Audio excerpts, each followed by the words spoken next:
Welcome to the Unconventional Dyad podcast, where psychology and psychoanalysis meet social justice, feminism, politics, climate change, critical theory, graduate student mental health, and the arts.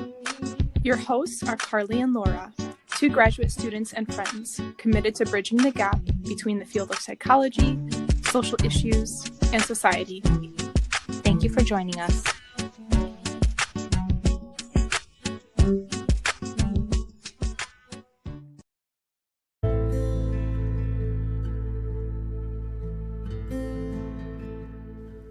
Welcome to part 2 of our interview with Dr. Leon S. Brenner.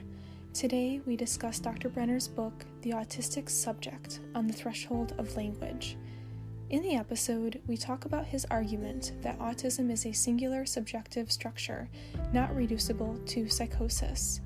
He elucidates foreclosure in autism and psychosis, and further explains that autistic subjects do not have access to signifiers.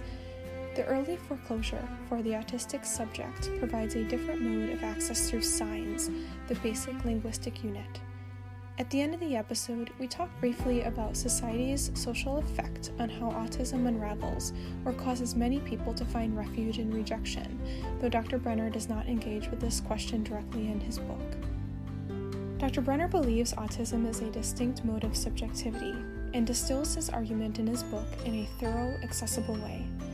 I just finished the book and very much enjoyed reading it, and I would like to share a passage with you, as I believe it highlights Dr. Brenner's dedication to his research and his writing of the book. He writes, "On a final note, I would like to quote Lacan's last recorded words on the subject of autism.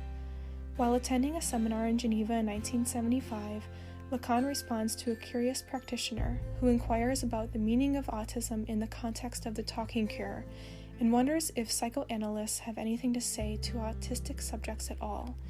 To this practitioner, Lacan answers, as the name indicates, autistics hear themselves. They hear lots of things. Normally, this even leads to hallucination, and hallucinations have always a more or less vocal character. Not all autistics hear voices, but they articulate lots of things. That you have trouble hearing, grasping the point of what they say, doesn't prevent these people from being rather verbose." With these words, Lacan emphasizes that despite all the challenges autistic subjects face in their relationship with language, they are still speaking beings, that is, subjects of language. The goal of this book was to substantiate the singularity of the autistic subjective position in relation to language. In this way, it also aspired to substantiate Lacan's contention presented above that, whether it is in the context of the talking cure or social exchange, autistic subjects say lots of things in a singular way, and, accordingly, in the end, surely one should listen to what they say on the threshold of language. Before we begin, I would like to apologize again for the audio issues we've been having. These episodes mean a lot to us, and we want to ensure that our guests are provided with the best audio quality possible. We're working diligently to make the episodes sound great to our listeners, but despite the technology issues we've been having, I really hope you're enjoying the content, and we will be making sure that the audio quality is better moving forward. Thanks again for your continued support, and enjoy the episode.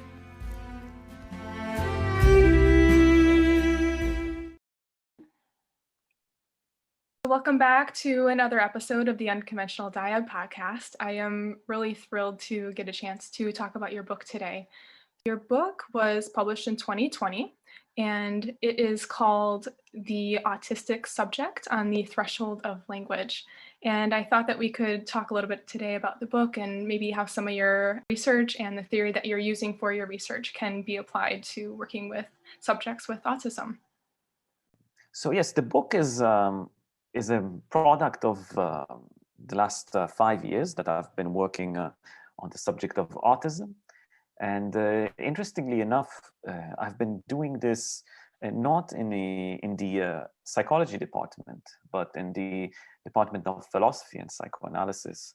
That is not a coincidence, because a lot of researchers that do theoretical research, and especially researchers that are based in the field of psychoanalysis are usually do not find a very strong foundation in this psychology departments, and that's a huge question. But maybe it's a question for another episode.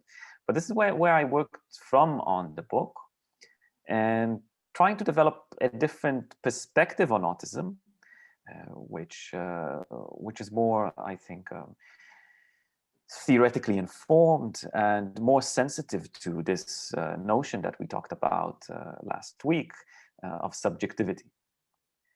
And the book, like you said, it's called The Autistic Subject because it's also about the subject of autism, but mostly about this thing that in psychoanalysis we call subject, and in philosophy is also called subjectivity.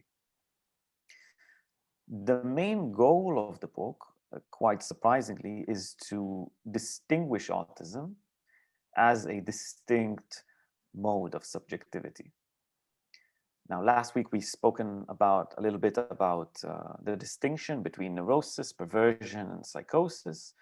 And I've mentioned that for Freud, these are the three major subjective, for Freud, it's mental structures, and for Lacan, it's subjective structures. And let's say psychoanalysts have been working with that ever since as sort of a guideline, as the coordinates to work with patients in the clinic.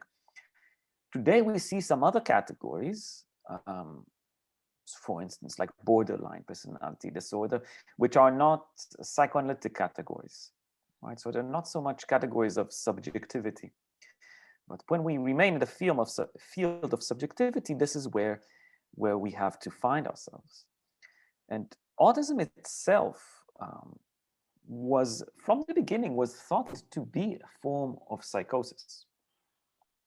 Now, this is not so surprising because the behaviors and sort of attitudes that we see in autism a lot of times remind those that we see among psychotic patients. So obviously there's disturbances that have to do with the perception of the body, disturbances in relation to society, the perception of the self, language disturbances that we see in autism, like using neologisms or these words that don't specifically mean something that is very acceptable. So we see all these things both in psychosis and in autism. The major difference is, and this is something you study in BA in psychology, and sort of something that calms a lot of students down, is the fact that psychosis is usually triggered later in life. So we usually see psychosis triggered let's say in a time in someone's life where certain questions which are not posed in the same way in childhood are posed. So psychosis triggers a bit later, but autism is pervasive. It starts from the beginning, and we see that from the age of, even before the age of 1 year. We see children having different behaviors. Something that is discussed is, let's say, eye contact, for instance, or let's say following certain gestures that the caretaker makes that direct the gaze somewhere. So autistic children don't do that a lot of times. Autistic children don't cry when they're hungry. So in a sense, they don't appeal to the caretaker with their cries. So we see the autistic phenomenons happening earlier than in psychosis. So people saw that, and specifically I'm talking about Bloiler, so one famous psychoanalyst, also a colleague of Freud. In the beginning of the 20th century, he was studying this type of psychosis. I'm gesturing scare quotes right now. So it's kind of psychosis that happens really early, that triggers early in childhood. And he called it childhood psychosis. So in a sense, all the cases of autism that were investigated by psychoanalysts in the early 20th century were not called autism. They were called childhood psychosis. Now, Bleuler did coin the term autism in order to describe this type of childhood psychosis. It's interesting because Freud was really angry with that, and we see that in some of his letters. He really didn't like Bleuler's use of the word autism, because, you know, for Freud, there's a thing called autoerotism. It's let's say, a stage of libidinal development, a very early one, a very early mode of libidinal functioning. Now, what Freud says is that Bleuler just used the term autism because he was trying to be liked by those that dare not think of children as sexual beings. So he took autoerotism, he deleted the erotism, and was left with this sort of PC term called autism. Nevertheless, at that time, this was a form of psychosis. Now, up until the mid-20th century, and usually we talk about two psychiatrists. One is Leo Kanner, and the other is Hans Asperger. And both of them, quite contemporary, got to the conclusion that autism is a distinct psychological syndrome. So they can be called the pioneers of autism research because they were the ones that says, well, autism is something unique. We have to have different terms, different tools in order to understand autism. But this does not mean that people have not been doing work on autism before it was designated as a distinct psychological syndrome. So you have a lot of psychoanalysts that did work with autistic patients. Some of them, I can say, Donald Meltzer is a famous one, Bruno Bettelheim, a very famous one, Franz Tusten, a very famous one, Margaret Mahler, and all of them had some interesting things to say about autism, all of them belonging to different schools of psychoanalysis, but they were calling it childhood psychosis. But today, in retrospect, we can read their work and we can see that it is relevant. It refers to autism, in fact.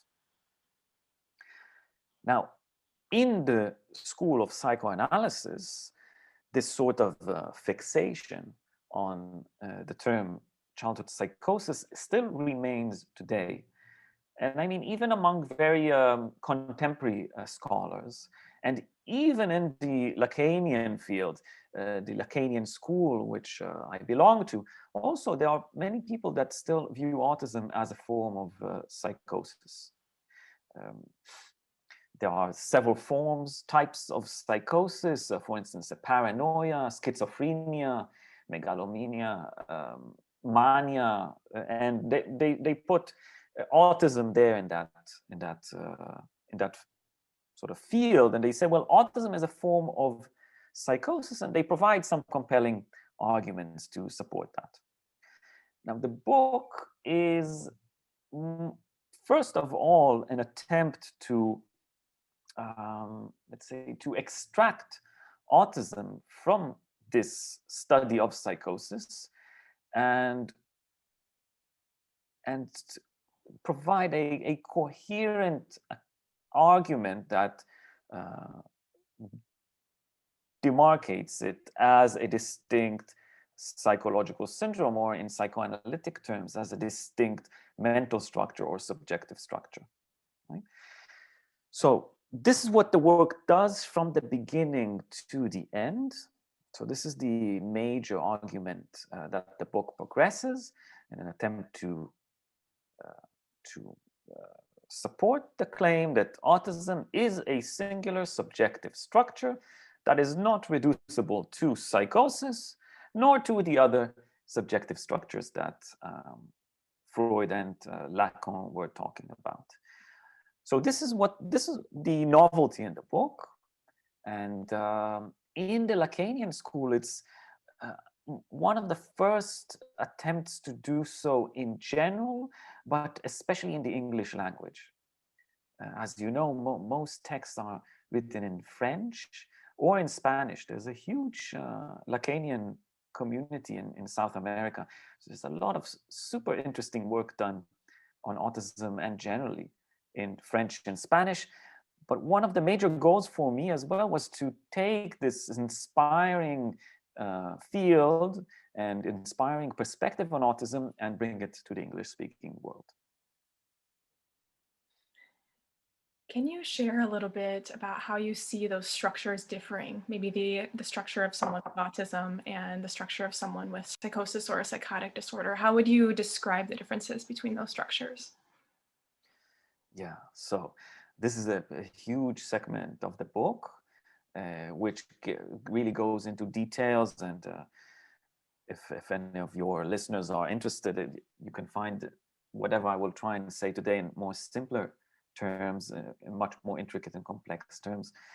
The book begins by providing enough evidence that there is in fact a difference, and then providing some descriptions of this difference, right? So if I remember correctly, last week we talked about the fact that Freud was not content with describing the difference between mental structures solely by basing himself on their phenomenology, on the way they appear in the world, on the way their symptoms manifest. He was saying that a lot of times there's a huge similarity. And I very much agree with that. And I think we really see that in the clinic today, and especially in the contemporary clinic. You know, I live in Berlin. There's a lot of things going on here. It's a very lively city, and a lot of experiments are happening here on many levels for many people. And maybe if we were more dogmatic and having a patient coming to the clinic and saying, yes, yesterday God spoke to me and I heard his voice, then we would say, well, this might be a hallucination. Yeah, and we might diagnose it as a psychosis. But again, I very much don't support this, especially with the amount of cases that we see today of people that even experiment with drugs and enter these short-term psychotic states even. And I would say a neurotic can hallucinate as well. Yeah.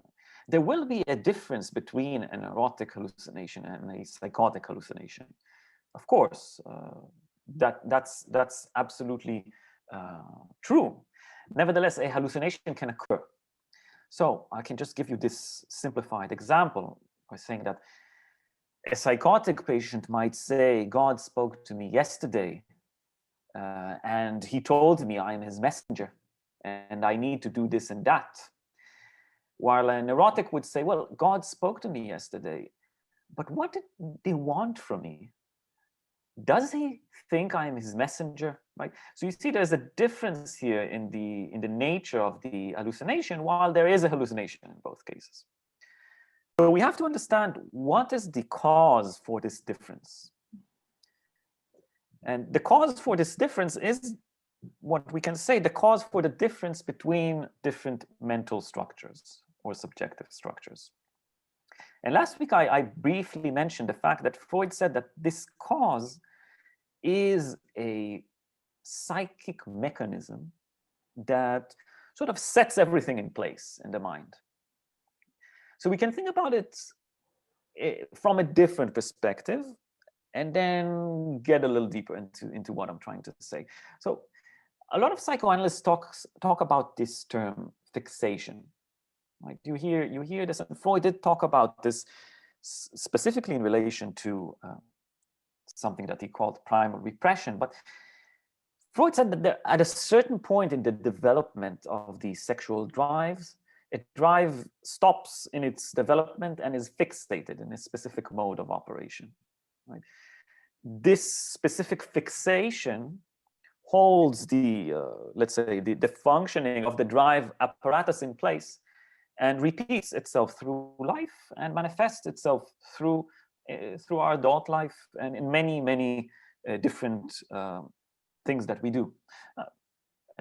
For instance, our sexual behavior, our fantasies, our capacity to enjoy. So a fixation happens at an early age and it sets everything in place. This is the logic that Freud progresses in his psychoanalysis. Childhood is important.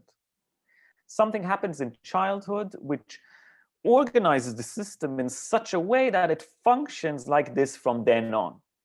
It can receive new material, it can receive new information, new experiences, dissect them, have opinions about it, integrate them into the system, but the system works in a specific way. I know I risk sounding extremely old right now, but you know, I had an Apple where I was really young. Then we had Windows 95, Windows 98, Windows 2000. I don't know. So these are operating systems. So in a way, all these operating systems can share files, hopefully, sometimes, but they work very differently. Yeah, so they manipulate the information very differently. And a mental structure is, if we look at it from this functionalist perspective, is exactly this apparatus working in a specific way. So if fixation decides how will this apparatus work, what are its underlying laws? You know, how will it work under the hood? You know, not so much, you know, my opinions or what I think about myself. This is not what is at stake. It's my capacity to even create an opinion about myself. Right. So this is what we talk about when we talk about a fixation. So what we're describing right now is this energetic libidinal model of fixation, of sexual, the sexual drive and their maturation and their effect on the psyche. So very basically, we can say that autism is just based on a different kind of fixation at an early age. Now we have to try and understand what kind of fixation. How can we say something about it other than it's different?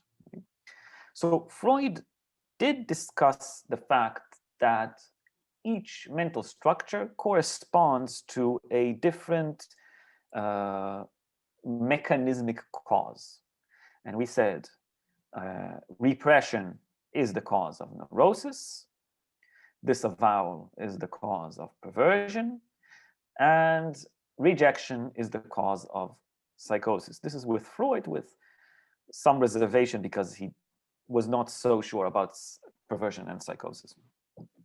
So in the dynamic model, we were talking about a fixation, and in this more structural model, we're talking about a mechanism which sets the psyche in place, sets the psyche and its operating in place. So repression sets the psyche to function in a neurotic way, because it takes some, according to Freud, takes some ideas and inscribes them in the unconscious, and then these ideas persist. They return in the guise of symptoms, of slips of the tongue, of many neurotic behaviors, right? And also in neurotic suffering, but in general, they return in the way that the world unravels to us. So repression sets the world in place. It sets the world in place as an erotic world. Now, they say about autism, well, autism is commonly defined today as a developmental disorder that affects our communication skills, social skills, sort of causes some strange behaviors. This is how it's defined in the DSM-5. If you ask me, if we truly abide by Freud, life itself is a developmental disorder. It is rooted in a certain, let's say, shortcut, or how do you call this when a circuit is shorted, right? Short circuit, yeah. A short circuit, yes, exactly. That happens at a very early age. It disturbs our development. It sets it in place. It fixates it. So I think that this definition is kind of strange, because neurosis is also, in this sense, a developmental disorder. The only thing is that a neurotic is disordered in a different way than an autistic person is disordered. And we said that for neurotics, it is repression that is the cause of the disorder. How do we view the cause of the disorder in a psychosis, for instance? Freud called it rejection. He said that while in neurosis, it is an idea that is detached from the corresponding quota of affect and inscribed in the unconscious, then returning in reality, in psychosis, it is not only the idea, it is also the affect, as well as a piece of the subject's reality that is rejected and doesn't return in, let's say, the way that we perceive the world, our reality that we live in. It returns from without, Freud says.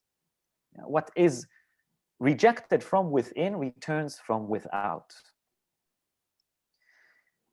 Now, when we look at this from the linguistic framework that I try to progress in the book, we have to ask ourselves, what is rejected exactly in psychosis?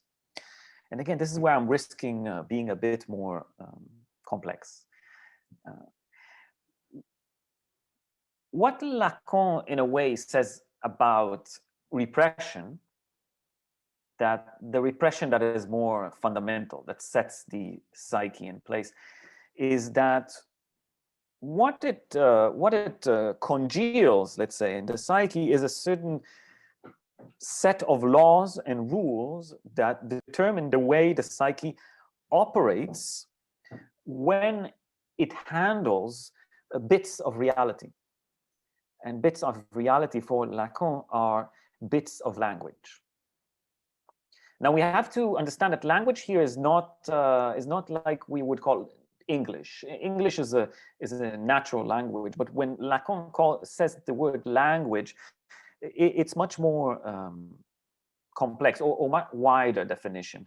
Language would be any form of meaning making, anything that exists, that we can fathom, that we can comprehend, even potentially is determined by a language. Yeah. So a language is not necessarily English, it can take many, many forms. Yeah. So what Lacan says about repression, and more specifically about primary repression, is that it sets the way language operates in the psyche to work in a neurotic way. Now, there are ways to describe this. The classic way that Lacan uses is based on the field of semiotics. Semiotics is a field of linguistics from the 20th century. And it's interesting because it's not so commonsensical in our understanding of the way that we use language. I think a commonsensical account of language would be that I have a word and it refers to something in the world, right? So I have the word cat, let's say, and it refers to a cat in the world. And then when I use this word, I refer to this specific object. But semiotics says that this picture of language is too basic. And what these linguists say is that language is based on a thing called a signifier. A signifier is basically a sound image. It's a little bit of language. It's a teeny tiny sound, we can say. So like I, A, U. And when signifiers are interposed and related in opposition to one another, they create words. So these are sort of like bigger kind of signifiers that are complete words that then refer to something, to a certain meaning. So we have the signifiers k, a, t, cat, which when I say them, when I interpose them, they create a certain signification. Right?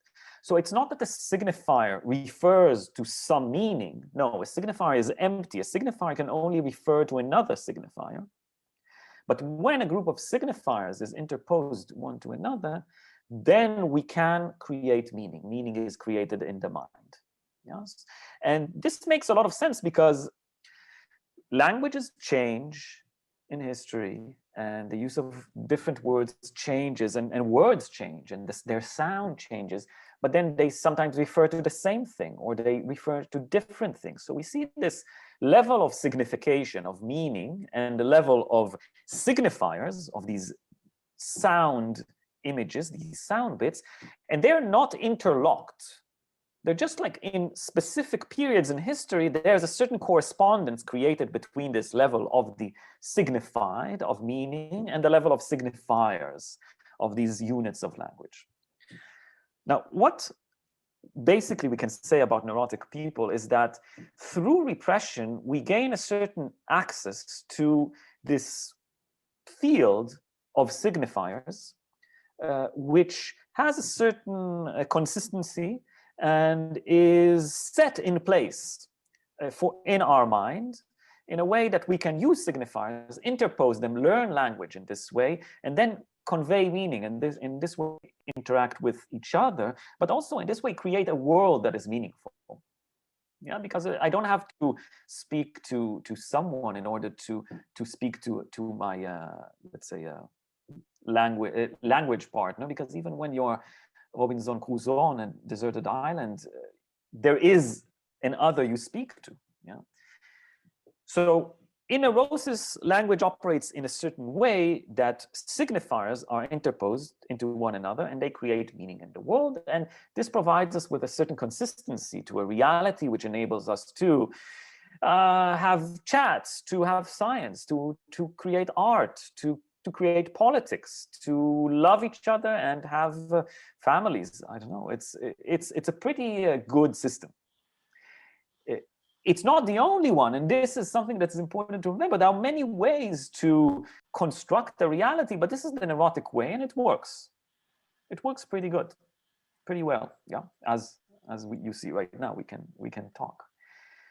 Now, what happens in psychosis, and this is where Lacan takes Freud's notion of rejection and takes it a few steps forward, many steps forward, if you ask me, is that he says that this piece of reality that Freud was talking about is in fact a very important piece of this signifying system which holds it in place. So what we see in psychosis in a very early age is the rejection.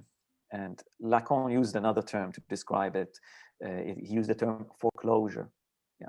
Both of these terms are in English. The original word in German is Verwerfung in Freud. So Lacan has decided to translate it to foreclosure. He thought that's more accurate.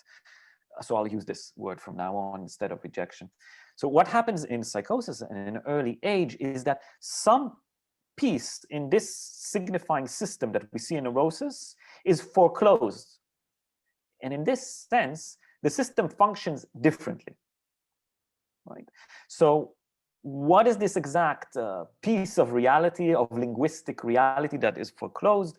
Lacan provides a lot of interesting perspectives on it. One of the famous one is, it relies on Freud's Oedipus complex, and Lacan demonstrates how psychosis is distinct from neurosis when he bases himself on the Oedipus. But just between us, and we'll leave it at that, and I'm inviting all of your listeners to read more in the book because I say a lot about that. What is foreclosed in psychosis is what Lacan calls the name of the father. This is what he refers to as the name of the father. But for the sake of our discussion today, what is foreclosed is this little piece that is in charge of all these nice organizing features that we see in neurosis. A lot of organizing features. On the one hand, the fact that some things are repressed and then they don't bother us in the same way that they would if they would not be repressed and remain in our reality. Yeah. And on the other hand, things that are more linguistic, like the fact that signifiers operate in a specific way, and that a bunch of signifiers is related to a certain concept, and this is static and it doesn't so easily change. there are many things that we can describe that are distinct in this linguistic mode of operation that is based on the foreclosure of the name of the father. So in psychosis, we see the foreclosure of the name of the father. We see that language operates differently, that the subject doesn't really own language. There's always a certain hole in language which prevents language from being something that belongs to us, that we use in order to build the world. On the contrary, language is a lot of the time experienced as alien, even as persecutive. And there's also what we describe as a constant sliding of the signifier on this, let's say, this chain of meanings. And you see that in psychotic delusions, and where everything is connected to everything. Everything is meaningful. Everything is sliding on its way to this final totalizing meaning that the psychotic subject never reaches and constantly suffers because he feels that it's right there behind the corner. So you have somebody shopping at a supermarket, hearing a certain song, and then, oh yes, this song was playing in my sister's wedding, and this means that I will now find my bride in the supermarket, but I need to be careful because now I'm seeing the, I don't know, I'm just inventing here, the yogurt, and the date is and the yogurt is off, so this is a warning. So you see, we can always find these connections. But the psychotic is very much involved with the constant attempt to find these connections. So this is what we see in psychosis. Now, what I argue that we see in autism is even more radical. Whereas in psychosis, we see a foreclosure of the name of the father. So we see a foreclosure of a specific organizing element in the way that language is able to create a meaningful world. In autism, we see a total rejection of the field of signifiers in general. So again, I argue that there's a certain foreclosure of some other linguistic element, but this might be a bit too complex for today. But what we see as an effect is the fact that autistic subjects have no access to signifiers. They just are unable to use signifiers in order to convey meaning. In this sense, they're unable to use these tiny sound images, interpose them, and create a signification. Now, this makes it quite tempting to say that autistic people are outside of language, or they don't use language, but that's not true, because again, I've emphasized language, we take it as a much wider term. So what I argue is that in autism, while we don't see the use of signifiers, this early fixation, this early foreclosure, which sets the psyche in place, does provide a different mode of access to language, not through signifiers, but through what I call signs. And also basing myself on Lacan and on the field of semiotics. And quite basically, signs are exactly that thing that I talked about, this basic linguistic unit that refers to one element, right? So a sign always has a referent, and they're closely tied, and their relationship it never breaks, it's constant. But imagine building your knowledge on the world only on signs. Yeah, we see that children that are neurotic, for instance, they learn they gain knowledge on the world through generalization. You know, a child begins, a chicken is any bird. And then you have to explain to the child, well, this is a chicken and this is a duck. Yeah. So it's not the same thing, right? So the child, oh yes, okay. So this is this and this is that. The autistic child enters the world of language from a different point of view, where a chicken is only this specific chicken he has seen on this specific day on that specific book. And if you show an autistic child another chicken, maybe with a different color or in a different book, it would be quite hard to encode it in the mind as being a chicken. It might be chicken 2, or it might get a different name, But without the use of signifiers, it's extremely difficult to encode these concepts which don't have a specific referent in the world. So when you base your language on sign, you in fact build a language which is like a huge cipher. It's a huge matrix of a word or a sign and its referent. And you collect all these signs in order to make sense of the world. Whenever a situation changes, a context changes, it makes it extremely hard to understand what's going on. Right? Because you've learned that this sign means this thing, but now you're not in your house, you're in your friend's house. And people tell you, well, this is a couch where you sit and you watch TV, but a couch is the thing that is in my house. In order to learn this, you need to use a lot of intellectual capacities and be able to say to yourself quite consciously in your mind, this and that, I put them in the same group. Right? So when I look at autism as a distinct subjective structure, I argue that it is based on a type of fixation, of a foreclosure, of a rejection of the field of signifiers. And it creates a world that is only based on an access to signs. And through this, I think a lot of autistic phenomena can be explained, and also a lot of clinical encounters and can be explained and also expanded upon. Mm-hmm. I'm wondering, as I was listening to you talk, I was thinking a little bit about society of these social norms. And I'm curious if the society itself might elicit some even more foreclosure of these individuals if there's so much structure.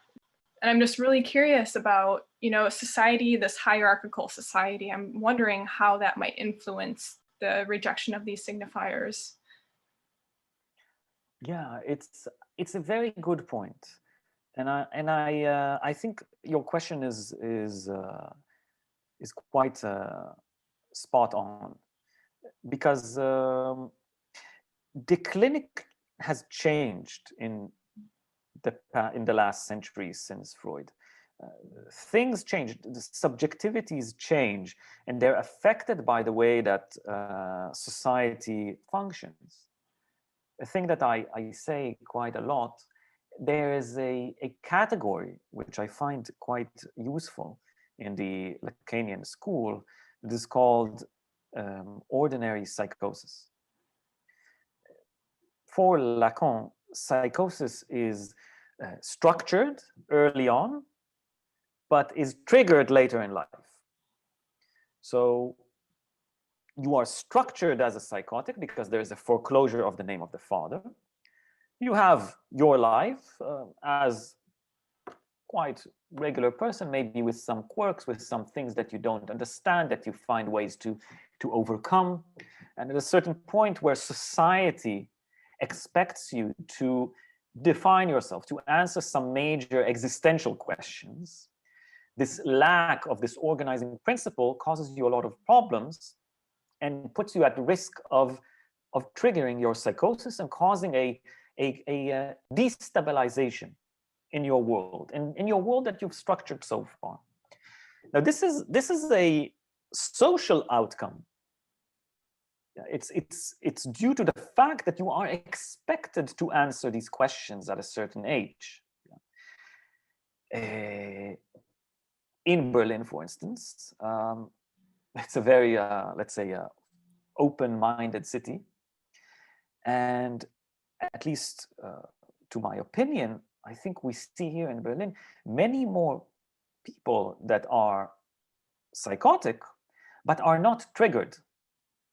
So they live their life without experiencing any kind of collapse, any distinct what is called positive psychotic symptoms in the DSM. So no hallucinations, no major delusional constructions. Yeah, but they are structured as psychotic, and they come to the clinic because they've reached some problems. But here today in the 21st century, in this specific city, it's much easier to be psychotic and not be triggered.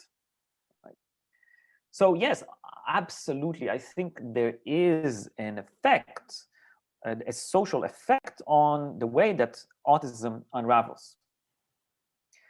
Quite basically, and this a lot of autistic people say, we just don't really bother to understand them. We don't give them the opportunity to live a life in a way that is suitable to their perspective. Moreover, I think that today the rise in cases of autism that we see is first of all due to like a very problematic diagnostic framework that sort of puts, you know, I say you're either ADHD or ASD today. So, but also I would venture to hypothesize or even guess that there is some social impact, some social effect that causes many people to find refuge in this kind of refusal from a very early age. I'm not sure. I don't personally deal with this question in my research. So for me, there is a foreclosure, there is a fixation, there is a rejection of the locus of signifiers, and I start from there. I don't so much try and sort of decide why it happens. Ethically speaking, I don't engage with this question in the same way that when a hysteric patient comes to my clinic, I don't say to myself, oh, you're better off being obsessive. Yeah. Every way, every form, every mode of being is a disorder in this sense. Nobody is there is no normal, not even in Freud. The most normal you can be is an erotic after an analysis, and this is not normal. It's absolutely not normal. These people are not normal. If you meet these post-analysis neurotics, right? So in this sense, I don't think that it's wrong to be autistic. What I ask myself is not how to cure autism. And this is something that autistic people say themselves. I try to listen to them more than to the psychiatrists. And they say, you know, autism is part of who I am. If you get rid of the autism, you get rid of me. Yeah. You can't say you love the child, but you don't love the autism. Yeah. Because this is your child. So in a way, I don't ask myself how to cure it. I ask myself, how can we find a way for you to live a life with as much freedom and pleasure that you wish to have? Yeah.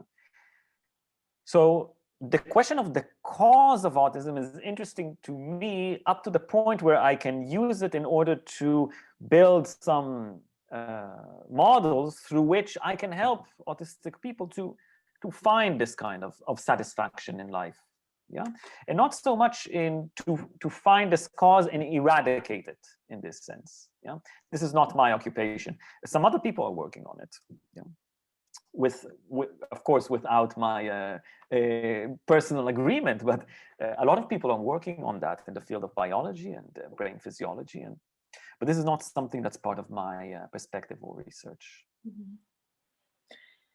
I would imagine that it gets very overwhelming trying to think about ways that we can, I mean, for me, I automatically think of let's change society to ensure that these individuals can live a life that they enjoy or that they're satisfied with.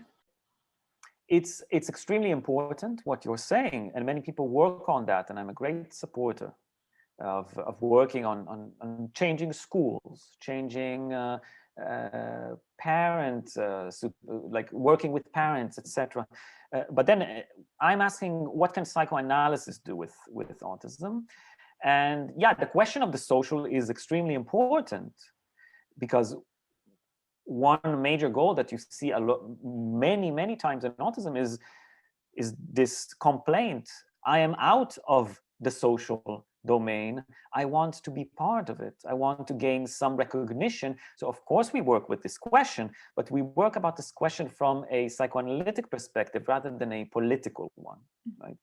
So there's a lot of politics going on with autistic people, especially in the neurodiversity movement, and a lot of very important politics going on, which I personally very much support. But again, and this is something that might be a little faux pas of the academic world, you need to concentrate on your field. So my field is not politics, unfortunately. So I don't develop these agendas while I support them. Yeah, I think, I mean, most of our listeners will probably understand society here. I mean, if someone's on the street hallucinating, police get called. Extremely difficult to understand the social world using signs. Mm-hmm. And we see that especially in the difficulty in understanding social cues, social norms, in the fact that, you can understand what I'm trying to say contextually. So I can tell you, yes, he was a great guy. Yeah. But then I can tell you, yeah, he was a great guy. Yeah. And you can understand from my tone that I'm using the same words, but I refer to something completely different. You look at my face, you see my gestures. Now, for autistic people, they're based on signs. So for them, the words, he is a great guy, this means one thing, he is a great guy. So you have to teach them, for instance, that when a person says that very loudly or moves his head, he might not mean it. He might mean the opposite. This is something that you do with autistic people that at a certain level. Yeah. This is extremely important. You've mentioned the police because there's some situations where autistic people get into trouble by accident or not, and a police officer is using force in order to, stop them from doing something, and then the police officer is completely unaware of the fact that he's dealing with a person that cannot understand social cues in the same way that he does. And this, a lot of times, causes like horrible situations. Yeah. So again, this is where, and we talked about this a little bit last time, about where Lacan affects literature and philosophy. So this is where psychoanalysis should also affect politics. And so we take the psychoanalysis and we take it into the politics. And again, this is where a theory of let's say a psyche that is structured around this sign rather than signifier could be useful politically. I think the neurodiversity movement is very focused on a neurological kind of discourse. Mm-hmm. And in some of my projects, I'm really trying to progress a more psychoanalytical kind of vocabulary that could affect the work of these political activists. Mm-hmm. Thank you so much for sharing a little bit about your book and the theory behind it. I really just want to thank you for sharing your time, and I really hope that our listeners got a chance to hear a little bit about it, maybe a little bit different perspective of autism. And I think that it needs to be talked about here. I think a lot of us are very much embedded within a behavioral framework of how to treat autism. I know I was certainly in that until a few years ago. And I think that's kind of the go-to modality for treatment right now is more behavioral intervention. So I hope that people are able to hear a little different perspective. So.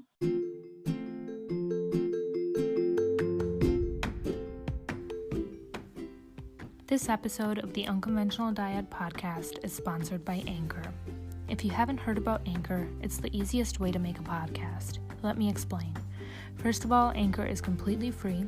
There's creation tools that allow you to record and edit your podcast right from your phone or computer, and Anchor will distribute your podcast for you so it can be heard on Spotify, Apple Podcast, and many more. It's everything you need to make a podcast all in one place. Download the free Anchor app or go to anchor.fm to get started. That's anchor.fm.